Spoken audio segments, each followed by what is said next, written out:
दाजुभाइ सर र नेपाली होटल जाँदैछौँ। भाइ के खाने हो कि खासमा भन न, के खाने भन न। म नेवारको छोरा, तिमी? म छेत्रीको छोरा। साग भात हरियो, दाल भात तरकारी। सुँगुर नयाँ कुरा गर्नुहोस् दादाजी। सुँगुर खानु सुँगुर त हामी नै खाइहालेछ, त तपाईँ खाइहाल्नु खाँदैन हेर। म पनि नेवार हो भाइ, नेवारले चाहिँ सुँगुर खाँदैन हेर। के खाने त? यसो गरौँ, दाल र भात खाएर आऊँ है। दाल र भात खाएर आऊँ। अनि अरू? आज शुक्रबार मासु पनि खानु हुँदैन, व्रत हो। के को व्रत हो त्यस्तो? शुक्रबार मेरो व्रत हो, मासु खानु हुँदैन। त्यस्तो राम्री भाउजू पाऊँ भनेर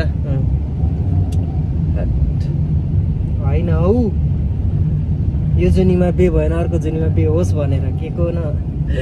खोला खोला खोला खोला खोला होइन। त्यही भएर आज दाल भात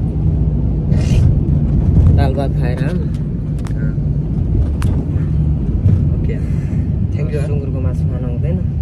तिमी अब खत्रीको छोरा भने होइन, कार्कीको छोरा। तिमी कार्कीको छोरा, म नेवारको छोरा। सुँगुरको मासु खानु भएन, त्यो दाल भात खाएर आऊँ।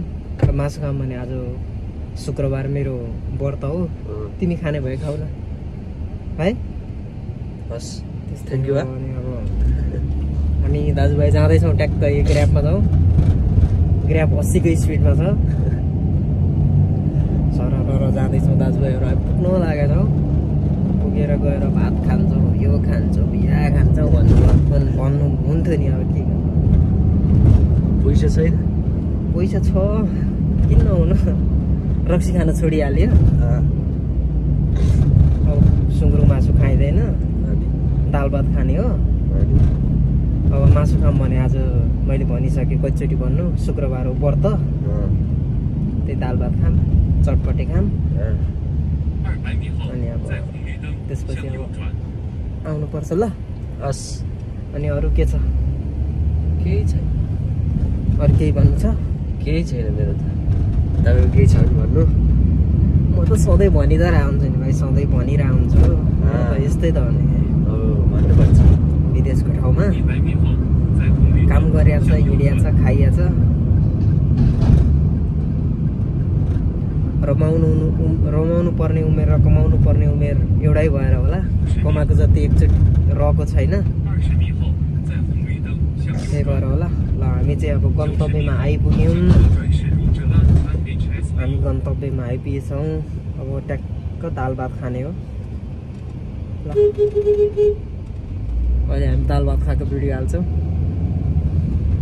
मेरो च्यानललाई पनि सबैले माया गरिदिनु होला, सपोर्ट गरिदिनु होला। हजुरहरूको सानो माया सपोर्टले थोपा थोपा मिलेर समुद्र बन्छ भने जस्तै के त हजुरहरूको सानो माया सपोर्टले म पनि अगाडि बढ्न सक्छु कि। हजुरहरूको सानो माया तन्किन्छु कि भन्नु न। आजको दिन सबैको सोचे जस्तो होस्।